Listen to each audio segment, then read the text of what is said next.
Bismillahirrahmanirrahim. Assalamualaikum warahmatullahi wabarakatuh.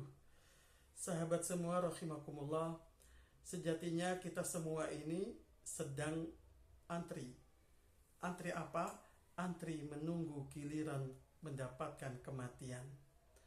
Setiap kita, cepat atau lambat, pasti nantinya akan merasakan kematian.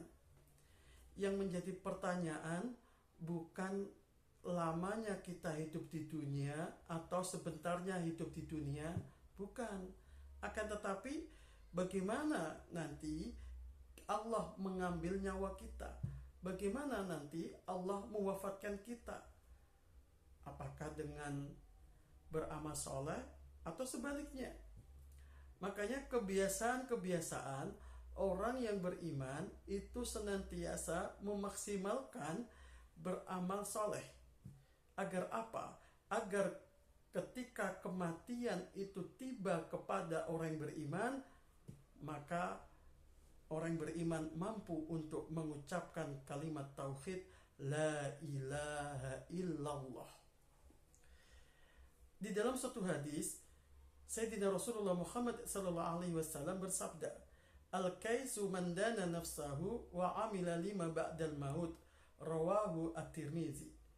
Orang yang cerdas adalah orang yang menahan hawa nafsu, wa amila lima ba'dal maut, dan dia berbuat kebaikan untuk bekal kematiannya.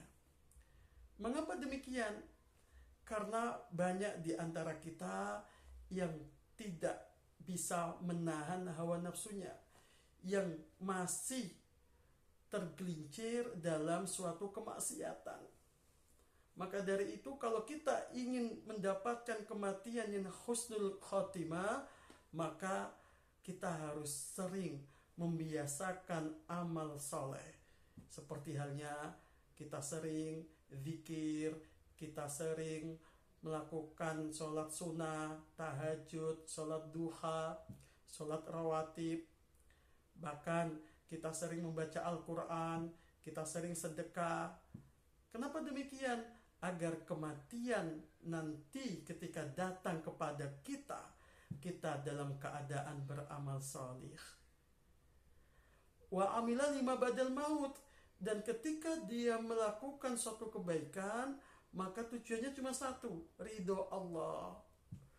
Ketika orang itu sudah melakukan kebaikan hanya mencari ridho Allah, maka yang diperoleh pertama kali adalah ketenangan. Dilihat atau tidak dilihat seseorang, maka dia tetap beramal baik. Dipuji atau dicaci, tetap dia beramal baik. Karena tujuannya ridho Allah. Inilah yang dikatakan oleh Rasulullah, orang yang cerdas adalah orang yang menahan hawa nafsu dan orang yang melakukan kebaikan untuk bekal kematiannya. Hadis riwayat At-Tirmizi. Bahkan Allah Subhanahu wa taala telah memvonis kita semua bahwasanya kita akan mendapatkan giliran kematian. Di dalam surah Al-Anbiya, Allah Subhanahu wa taala berfirman, Kullu nafsin da'iqatul maut wa nabluukum bisyarri wal khairi fitnah wa ilayna turja'un. Dan setiap yang berjiwa pasti akan merasakan kematian. Wa nabluukum bisyarri wal khairi fitnah, dan kami akan menguji kalian semua bisyarri dengan keburukan, wal khairi dengan kebaikan, fitnah sebagai ujian, cobaan yang sebenar-benarnya. Maksudnya apa? Ayat ini menjelaskan bahwasanya ada orang yang meninggal dunianya diberi sakit dulu bertahun-tahun baru meninggal dunia. Dikasih rasa sakit di fisiknya, sakit stroke, sakit lambung, sakit kanker. Di balik ujian sakit itu ada dosa-dosa yang Allah ampuni, ada dosa-dosa yang Allah gugurkan. Di balik ujian sakit itu ada derajat yang telah Allah siapkan nantinya bagi yang sabar.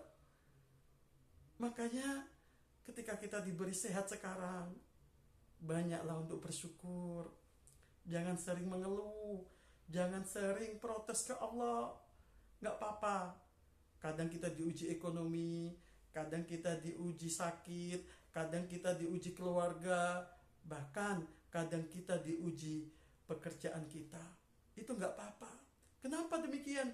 Karena segala sesuatu telah Allah gulirkan agar apa? Agar kita sadar bahwasanya segala sesuatu tersebut itu hanya sementara.